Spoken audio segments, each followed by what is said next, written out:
Hi guys, it's Bar from Ignite, and today I'm going to be talking about how to write an effective introduction for an extended response. But before we get into it, make sure to hit that subscribe button and check out our website, ignitehsc.com.au, for more extensive resources.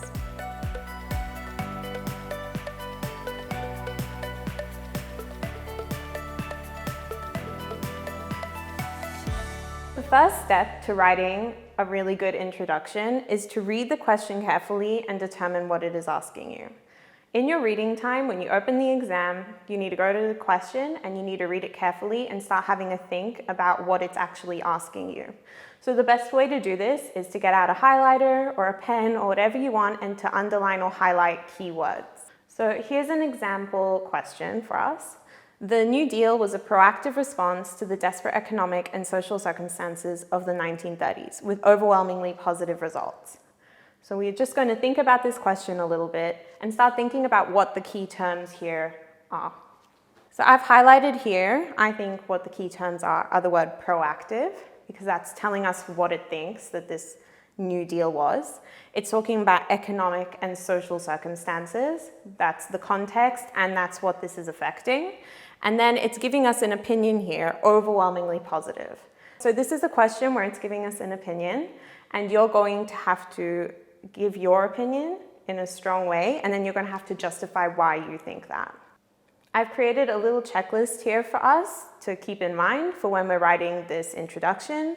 So we have to think about how the New Deal was or wasn't proactive. We have to think about the social and economic circumstances before the New Deal, during the New Deal, and after the New Deal. And we also have to think about overall result, whether they were overwhelmingly positive or maybe not so overwhelmingly positive. The second step is to actually start thinking about writing your response.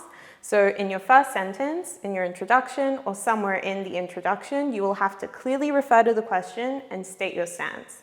This is really important because it grabs the attention of the marker and it shows them that you've understood the question and that you have an opinion and that you're going to be able to justify that opinion.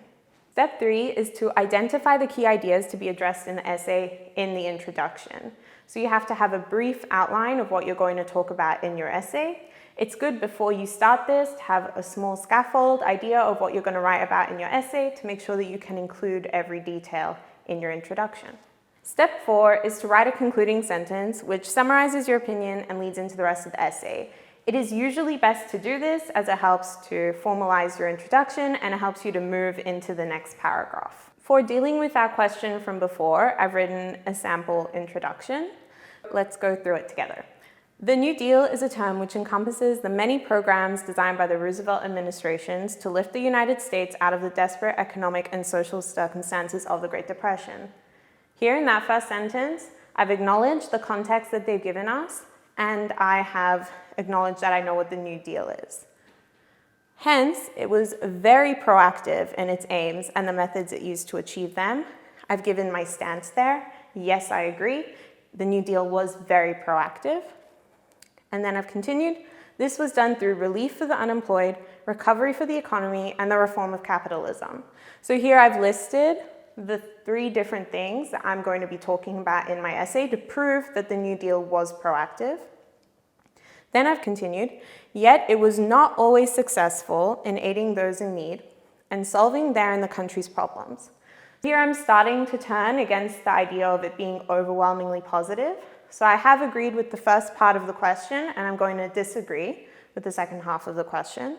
I'm going to write, so while it had positive intentions, it was not always met with overwhelmingly positive results. Here I'm summarizing everything that I'm going to say. I had positive intentions, it was proactive, but it didn't actually have overwhelmingly positive results. So with this introduction, I was able to acknowledge context, introduce the topic, answer the question, and give a strong stance. That's it for today. Thank you for watching. Hit that subscribe button and that like button, and make sure to check out our website, ignitehsc.com.au, for more resources.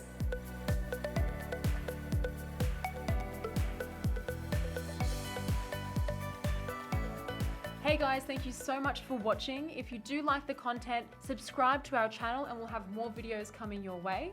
That's right, guys. Thanks for watching. And please make sure you check out our online resource database. We've had a team of state rank achievers and heads of English put these together for you, covering everything from essay structures and examples all the way through to craft of writing and comprehension skills. So check them out at ignitehse.com.au, and we look forward to seeing you in the next video.